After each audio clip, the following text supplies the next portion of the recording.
The Kingdom Hearts series has never really been one to focus too heavily on a strong female protagonist, which I think is a shame. Sure, you have the Princesses of Heart and Kairi, who all stand in strong positions within the emotional narrative, but none of these women take a primary role in fighting against evil within the Kingdom Hearts universe. In Kingdom Hearts Birth by Sleep, we got a glimpse of Aqua, but her story was part of a set of 3 intrinsically linked narratives, so she didn't have an opportunity to really shine on her own. For those of you that despaired about this, fear not. Kingdom Hearts Birth by Sleep 0.2, a fragmentary passage, gosh that's a mouthful, revolves solely around the narrative of Aqua and her venture into the unknown depths of the Dark Realm. For the first time we get a female protagonist that drives the narrative with her own heart without being influenced by the hearts of other characters. But is this title Aqua's opportunity to shine on her own? Well, kind of. Released by Square Enix in 2017 on the Sony PlayStation 4, Kingdom Hearts Birth by Sleep 0.2 A Fragmentary Passage forms a short bridging chapter between Dream Drop Distance and Kingdom Hearts 3. It was packaged into the Kingdom Hearts HD 2.8 Final Chapter Prologue Collection, along with Dream Drop Distance and the cinematic Kingdom Hearts Chi back cover. After listing these out, I'm not surprised why people get confused about this series. Suffice it to say, a fragmentary passage is a short narrative that spans a little over 2 hours, covering the events of Aqua's travels within the Realm of Darkness, while Sora and his companions are saving the darkness-consumed worlds of the original Kingdom Hearts. For the purposes of this review, I played the game on Standard Mode, and will refer to the game's title as simply a fragmentary passage. Just to recap, where we last left Aqua in Birth by Sleep, she had sacrificed herself to see Terra safely out of a portal of darkness, entrusting him both with her own Keyblade and Keyblade armor. Happy that she was able to protect her friend, she sank into the engulfing darkness. If you were lucky enough to get the secret ending in Birth by Sleep, you would have had the opportunity to see a little more of the narrative, as Aqua was attacked by a horde of Darksides, given hope only by the linked hearts of her lost friends Ven and Terra by means of their Wayfinder charms. When we rejoin her in a fragmentary passage, Aqua is wearily treading a path down a narrow road, when suddenly she is surprised to see Cinderella's castle in the distance. With renewed hope, she heads toward the distant castle, only to find that it shares her fate of being consumed by darkness. However, despite this fact, Aqua continues through other remnants of worlds in an effort to find a way out of the realm that has trapped her for near on 10 years. At first glance, thanks to the migration to Unreal Engine 4, the graphics of a fragmentary passage are much more robust than the previous entries in the Kingdom Hearts series. The colours are more dynamic, with environments realised in far more detail and texture, and the dynamic lighting allows for some colourful displays of spells and abilities. One minor complaint about the graphics that I had about this game is that sometimes the characters looked a little plastic, especially Terra when Aqua runs into him during her travels.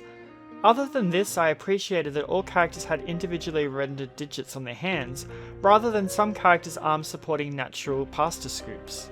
The combat in a fragmentary passage uses many of the mechanics that we have seen before in previous Kingdom Hearts titles, with a few new touches to spice it up.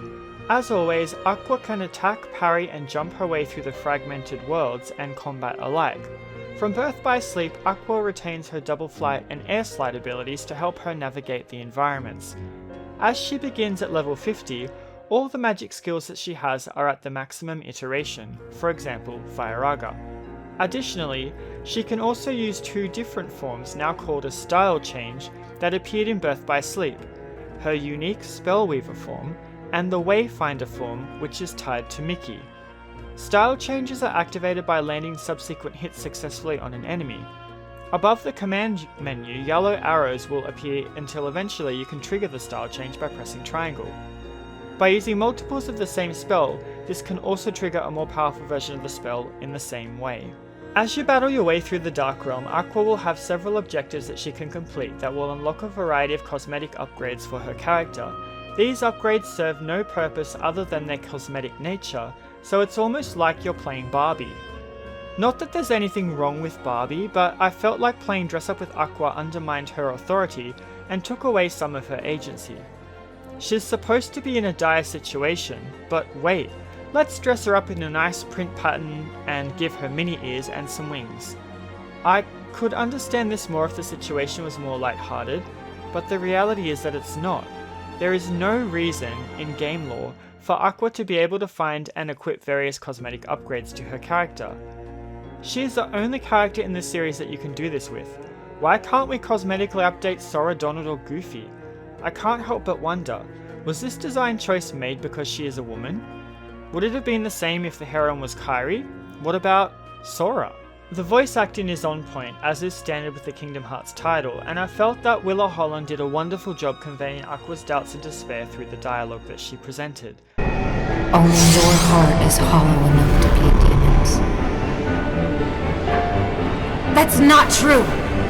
My heart is strong! I'll prove it! The music was mostly remixes of tracks found in other Kingdom Hearts titles, however the enhancements made to some of the tracks really made them pop. Previously, in my Birth by Sleep review, I mentioned that I loved the track called The Silent Forest.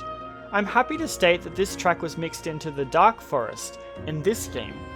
Aqua's theme from Birth by Sleep is also interlaced into some of the tracks, lending weight to the direness of the situation. By name, a fragmentary passage infers that there is a shattered recollection of memories, and that the path one walks is fractured. Aqua's adventure through the Dark Realm takes her along a mixture of worlds previously seen, whilst giving her abilities both past and new. Whilst the cosmetic upgrades that you could make to Aqua as a character irked me, and graphically some of the characters looked a little plastic, the narrative formed a good basis for a continuation into Kingdom Hearts 3. I hope by the time I find her in Kingdom Hearts 3, she is ready for the fight against Xehanort, because man is this battle a long time coming.